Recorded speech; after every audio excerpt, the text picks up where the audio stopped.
Today on Remnant Voice, we continue with part 2 of a message that was preached at the Omega Center International in Cleveland, Tennessee with Perry Stone Ministries called Arrested Development.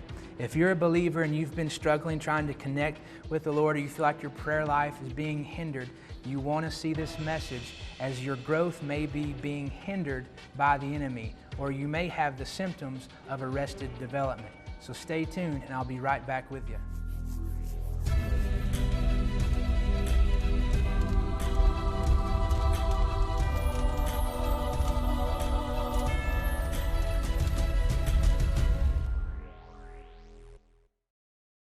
Hey everyone, I'd like to invite you to connect with Remnant Fire Ministries across several social media platforms.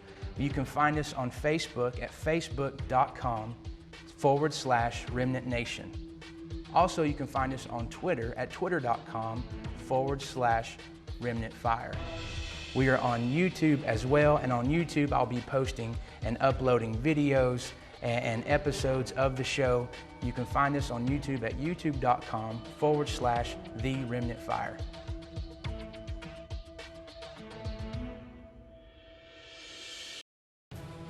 Hey everyone, I'd like you to go to the website and check out Remnant Voice on the web. Go to remnantvoice.tv. There on remnantvoice.tv, you'll be able to find episodes on demand, past episodes, shows that you may have missed. You'll be able to find those episodes at remnantvoice.tv. Also, I'd like to invite you to stay in touch with the ministry, Remnant Fire Ministries, on the web as well. Go check us out at remnantfireministries.com.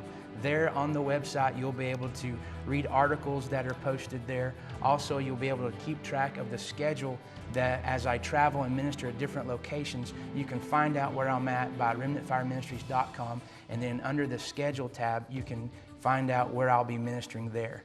So again, I want you to check out remnantvoice.tv and remnantfireministries.com.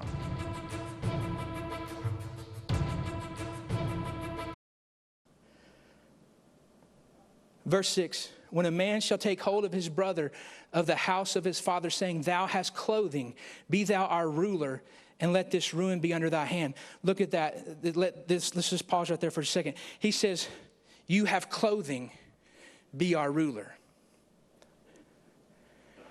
Because I refused and I rejected to grow in the things of God, I received immaturity. And not only that because of that, immature leaders have grown up over me and now have rule over me.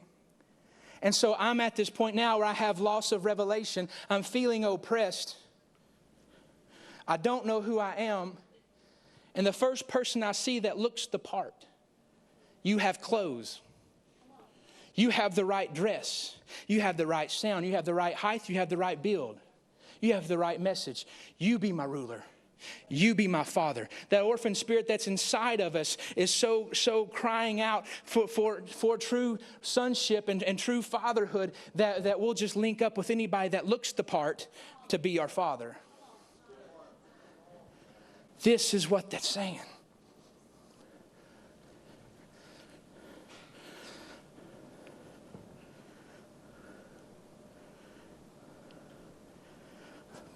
Isaiah 4:1. Let's just flip right on over. Look here. And in that day, 7 women shall take hold of one man, saying, we'll eat our own bread. We will wear our own apparel. Only let us be called by thy name to take away our reproach.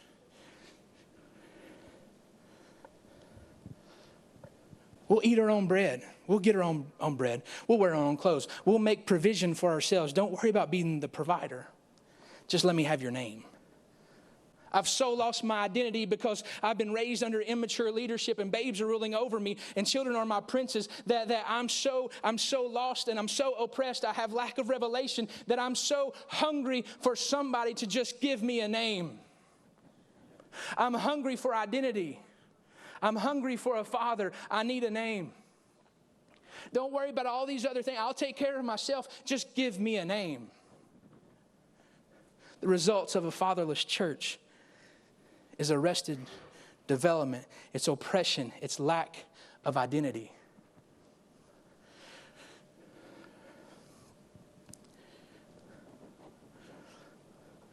The lack of fathers have left many in the church feeling like they are illegitimate sons or orphans.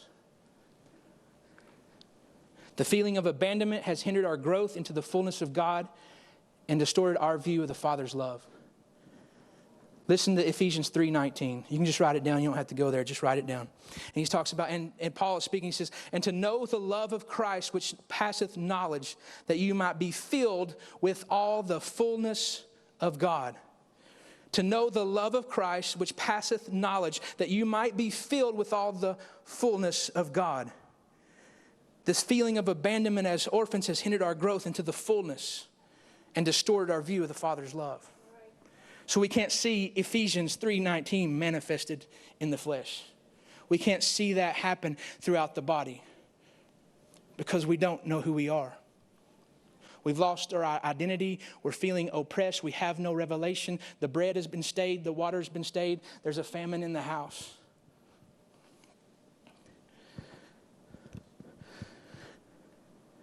These you won't necessarily find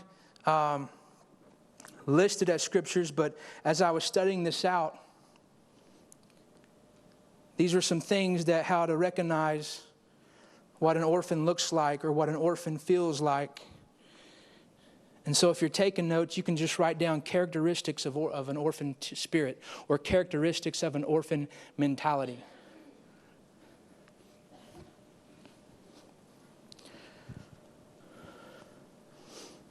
Orphans work for affirmation. Sons work from affirmation. Orphans work for affirmation. Sons work from affirmation.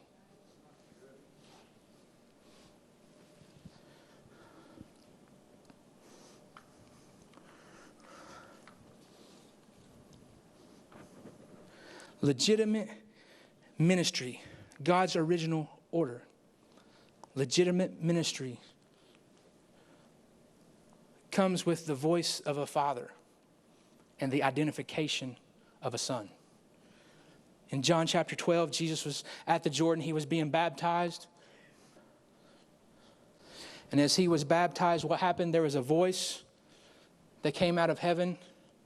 The Spirit came down like in the form of a dove, rested upon Jesus. And what did the voice say? This is my beloved servant. This is my beloved son, in whom I'm well pleased. And it was from there, after the voice of the Father and the identification of sonship, that he goes out and works in ministry. Jesus worked from affirmation, not for it. Many of us in the body are hindered. We have arrested development. We're not able to grow. We're not able to move because we don't have that voice of a father that says, yes, I'm well pleased with you, even though you haven't done anything. Notice that voice came in those waters. It came at that time, and Jesus had not yet performed one miracle. He had not performed one healing. He's not raised anybody from the dead. He's not done any of that. Yet the Father says, this is my beloved Son, in whom I'm well pleased. Jesus worked from affirmation, not for it. We've got to be just like him. We've got to work from the affirmation of the Father and not for it. Sons work from affirmation. Orphans, orphan type spirit, orphan mentality works for affirmation. Orphans serve for position in the Father's love.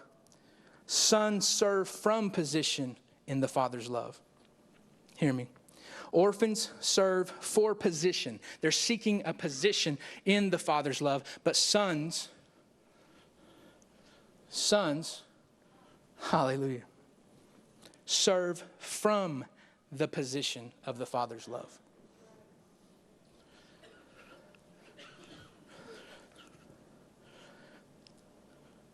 Sons know how to abide. Orphans feel abandoned. It's through the abiding in the Father's love that I serve from that position. But if I feel abandoned like an orphan, if I feel abandonment from a father, then I'll be serving for the position of the Father's love versus from the position of the Father's love. It's the difference between abiding and abandonment. And many of us are feeling that way because of we've lacked receiving the maturity of the things of God, so we've been reaping the immaturity of the things of God. Babes have been ruling over us. We have 10,000 boy leaders, but we don't have true fathers.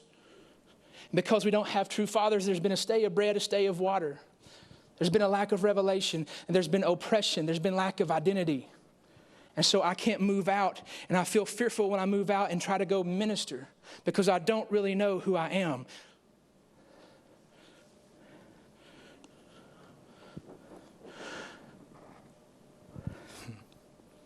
Orphans are constantly striving and trying to earn the Father's love through achievement in ministry or career. Mature sons already know that they are accepted in the beloved and serve others out of the abundance of this acceptance. Guys, if you can, throw up Ephesians 1, 5 through 6. Ephesians 1, 5 through 6. Here it talks about being accepted in the beloved. Know that you've already, if you're a born-again believer, you've already been accepted in the beloved. You're not an orphan, you've already been accepted. You've got to start moving and operating from that acceptance and not from a sense of abandonment.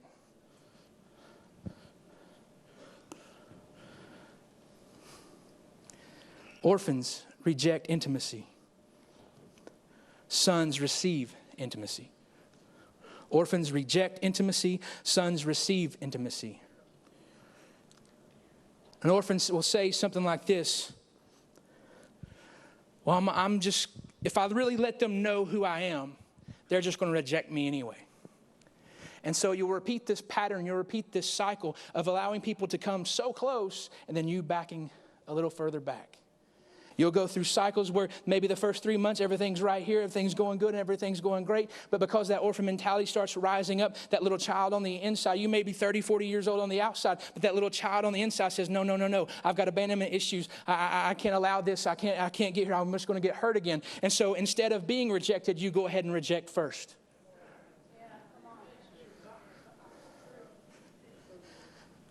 However, sons are not fearful because they've already been accepted in the beloved. So they're not fearful of intimacy. So they're not afraid to get up in your grill, Oscar, and just hang out with you and love you. They're not afraid to open their hearts to you and let you on the inside. They're not afraid to let you bear one another's burdens instead of talk about them. True sons will expose their heart and offer it up for people. Orphans will reject intimacy. They're fearful. They have a fear of failure. If this person really knew who I was and really knew what I was like, they wouldn't accept me. They wouldn't hang around me. So I'm just going, for this season, things are good. But the next season, I'm just going to kind of back off.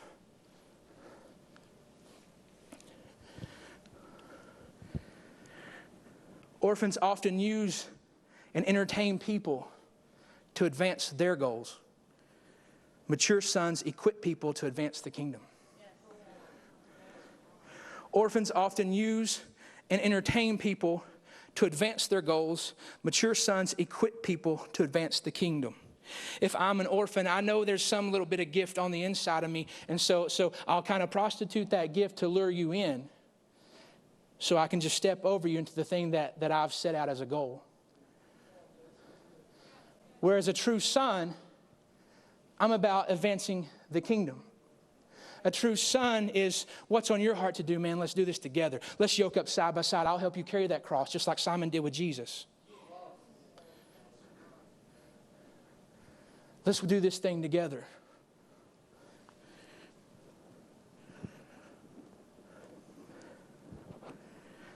Orphans manipulate with words or anything necessary to have or regain control. Mature sons edify, exhort, and comfort. They serve and release people to fulfill their destiny. Orphans will use tactics and manipulations and fear tactics and all these things to position themselves at certain levels so they can advance their own agenda, their own goals, because they can't trust fully the person they're running with. But true sons edify one another. They exhort one another. And they release comfort to one another.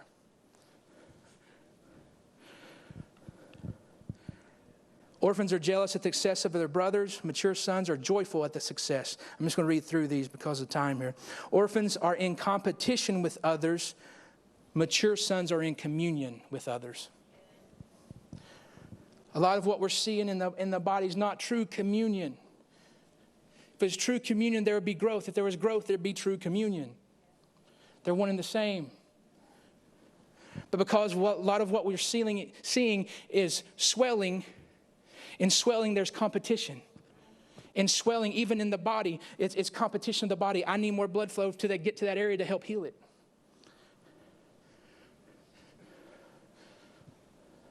Orphans are in competition.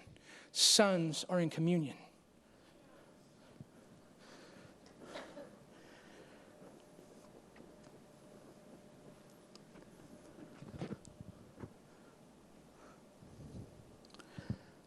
Orphans are self-led. Orphans are self-led. Sons are spirit-led. Orphans are self-led. Sons are spirit-led. Due to a lack of a father's influence, they're guided by self-interests. Because they didn't have a father affirming them, they're insecure about their identity, and so they have no idea of direction. Orphans will travel through life and through ministry with a general lack of direction. And because of that, other people perish. Where there is no vision, the people perish. So as orphans are taking pulpits across this nation, as orphans and boy leaders are standing up across this nation, they haven't truly been affirmed by a father. They have a loss of identity. They're operating in competition with one another versus communion with one another.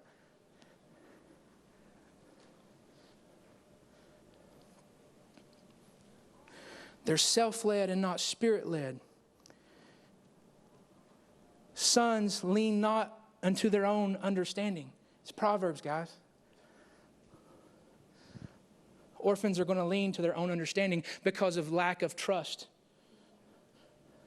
Because of lack of trust. They don't know how to truly trust the father because of abandonment, because of trauma, because of all these things. They really don't know how to trust the father and put their trust in someone. They can't find wisdom in a multitude of counselors because they can't trust a multitude of counselors. And so they find a lack of direction in everything they're doing because they are self-led and not spirit-led.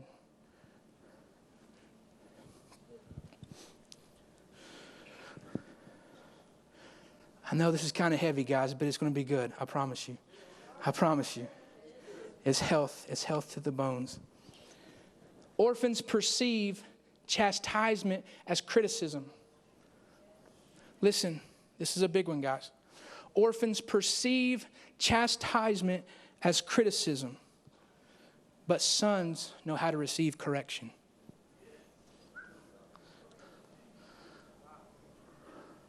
Orphans perceive chastisement as criticism. Orphans perceive chastisement as criticism. But mature sons are able to receive correction. And if you're taking notes, Hebrews 12:8 is your verse for that. But if you be without chastisement, whereof all you're partakers, then you are illegitimate and you're not sons. King James says you are bastards and not sons. Denver, if you have that scripture, go to Deuteronomy. Let's go to Deuteronomy, I think it's 23, verse 2. 23, verse 2. I want you to just throw that up there while I'm on this. It says,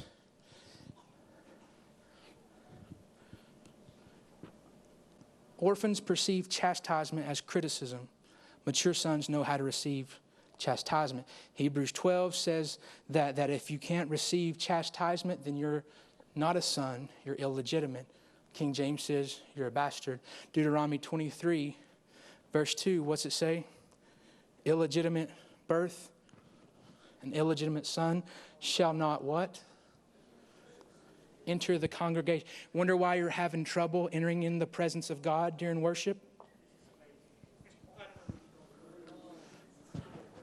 Ever wonder why you're having trouble pressing in when you're at home, when you're in your prayer closet, and you can't? You feel like you're hitting brass. You feel like you're praying, and you feel like the words are just going out to your mouth and falling down and hitting the ground. Ever wonder why that's going on? I'm telling you, there's a dormant root of an orphan-type spirit in your life. You don't realize who you truly are as a son, because it says here that an illegitimate son can't enter in the fullness. They can't enter in the congregation. They can't enter in the assembly. They can't enter in the presence of God. And so when you see yourself wrongly, when you believe the lies of the enemy that your father doesn't love you, then you're going to have a trouble coming in here on Tuesdays or Friday or Warrior Fest or whatever it is and truly entering in the presence of God. Because it says an illegitimate birth or an illegitimate son can't enter in the congregation up to the 10th generation. So tonight we're going to be breaking some curses off people. Hallelujah. I'm telling you, I can't wait to get to the altar. You have no idea. Jesus.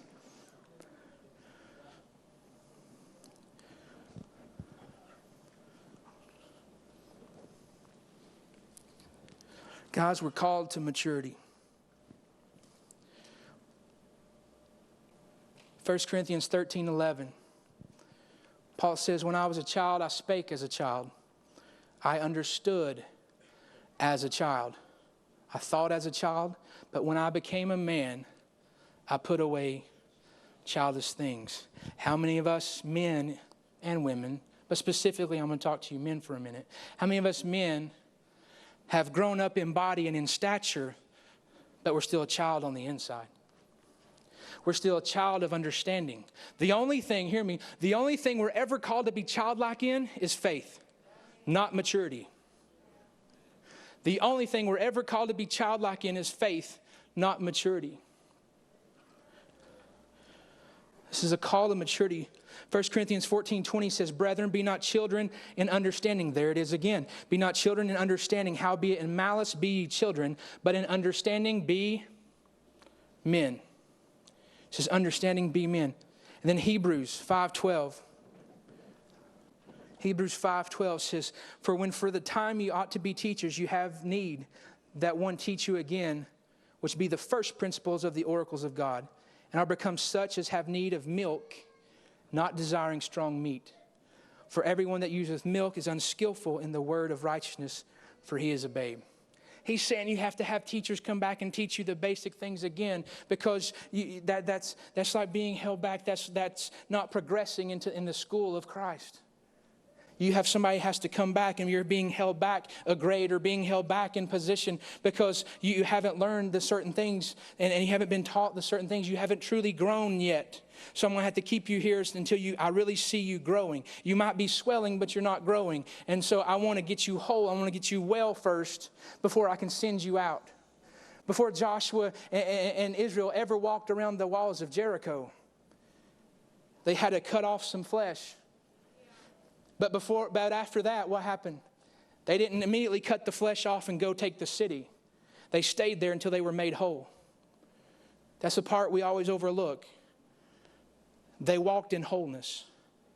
And when you walk in wholeness, you'll take cities.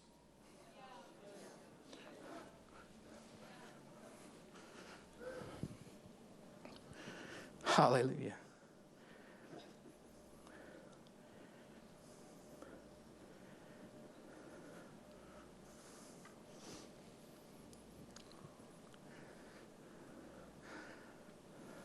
Only an heir can receive inheritance. While an orphan can work and strive and work and do all these things, they can become rich, but to only to receive an inheritance, you've got to be a son.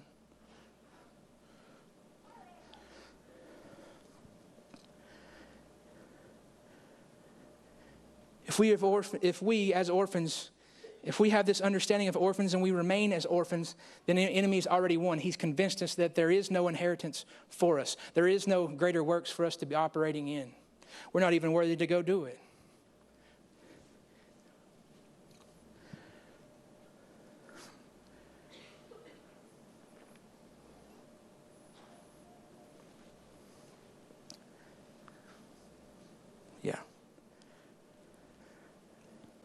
Guys, put up John 14, verse 17. John 14, 17. It says, when the Spirit of truth, whom the world cannot receive because it seeth him not, neither knoweth him, but you know him, for he dwells in you, he shall be in you. John 14, verse 18. Look at the next verse. Look at the next verse. I will not leave you. Who's saying this? I will not leave you comfortless is the way it says in the King James. But when you really look at that word there, it's the Greek word orphanos. He's saying, I will not leave you as orphans. I will not leave you as orphans, but I will be a father to you. You will be mine and I will be yours. If you abide in me and my words abide in you. I will not leave you as orphans. I will come to you. That's the promise we have tonight. Hey everyone, I'd like you to go to the website and check out Remnant Voice on the web. Go to remnantvoice.tv. There on remnantvoice.tv, you'll be able to find episodes on demand, past episodes, shows that you may have missed. You'll be able to find those episodes at remnantvoice.tv. Also, I'd like to invite you to stay in touch with the ministry, Remnant Fire Ministries, on the web as well. Go check us out at remnantfireministries.com. There on the website, you'll be able to read articles that are posted there. Also, you'll be able to keep track of the schedule that as I travel and minister at different locations, you can find out where I'm at by remnantfireministries.com, and then under the schedule tab, you can find out where I'll be ministering there. So again, I want you to check out remnantvoice.tv and remnantfireministries.com.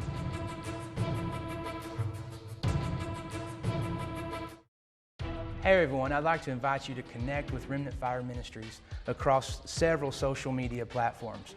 You can find us on Facebook at facebook.com/Remnant Nation.